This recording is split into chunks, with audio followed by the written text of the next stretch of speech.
I'm definitely one of the oldest and, had the longest history with ESP, and I'm proud of that.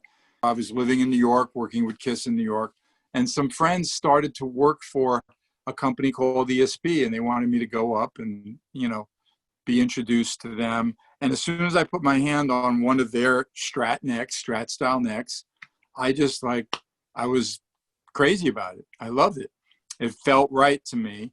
I got excited about working with ESP. Paul Stanley actually said, I got a great idea for a pretty cool finish.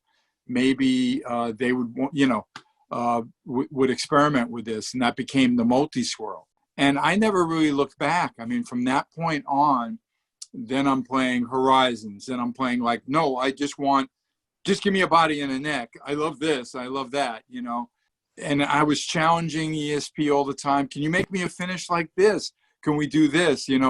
And not only did I find all their guitars to play well and comfortable for me, the quality and the consistency was very high. Nobody had to retool it. It would come out of the box playing really well.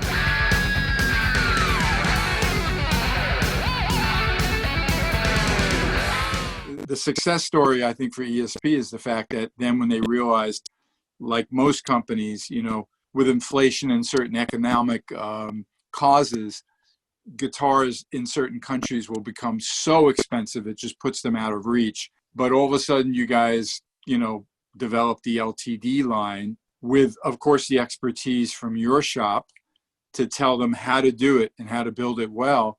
And all of a sudden, those guitars are amazing. And for the value, of what they are, then I'm using them. Now, LTD didn't come around during my KISS years, but I'm just saying more currently what I would be using with Grand Funk or on one-off gigs and things like that. Many times I'm using an LTD. It's a really good question. I got to think it might have really been a White Viper. I am a snob with guitars, so I do like the 1000 series. And when it came to other brands, I usually didn't play the less expensive models. I would seek out the custom shop and all that. But I found it was really funny. I remember ordering with you guys a Viper from Japan, which is still my main Grand Funk guitar. But then I got so hip to them, I'm playing 400 series, 300 series. Don't even think you offer that anymore. They played great, and they were just great. I mean, I remember looking for, used models online a few years later, because like most companies, you guys do keep evolving, and I'll get obsessed about these 2008s are amazing. These 2003s are fantastic.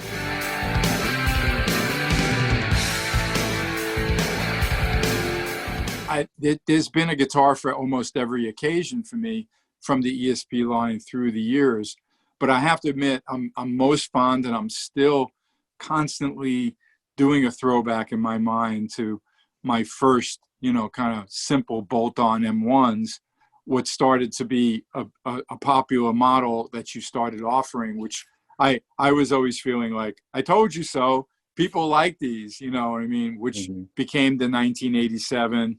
I've gone through all my old catalogs and stuff, and it's kind of funny that, I was doing the previous model to this that was just the bolt-on, and then I kind of, matured into the Horizon, which of course actually is similar to this, but has the arch top and very slight differences. But what this represents to me, as soon as you showed me and told me about it, and I remember those emails, I was flipping out. I was running around telling my wife, Lisa, they're going to start putting out M1s. This is unbelievable.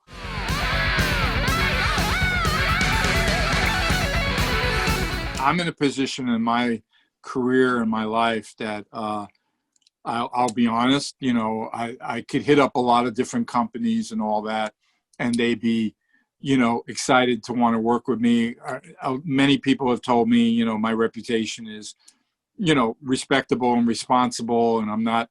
There are guys who love to take gear from everywhere, you know what I mean? And then you're there's nothing to identify with. That ESP guitars, your models and your company was always represented. I like the people there. I've had the relationship.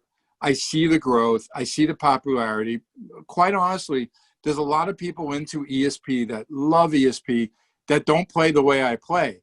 And that's another interesting thing about your company, the fact that you can appeal, if you want to call me a classic rock artist, a heritage artist or whatever, but you still make guitars I can play, yet you can still appeal to that guy who needs the 7-string, the baritone, or the most hard metal looking monster guitar possible. And yet I still could find a nice Sunburst Eclipse. I love that you guys have been real consistent, you know, with your, you know, the people that work there, because you guys all really do enjoy and make a difference. I like that you guys are consistent and you are evolving all the time, and you're getting very hip to, you know, trying to be as a versatile company, and the price point to put those guitars in you know, even beginners' hands, I find is excellent.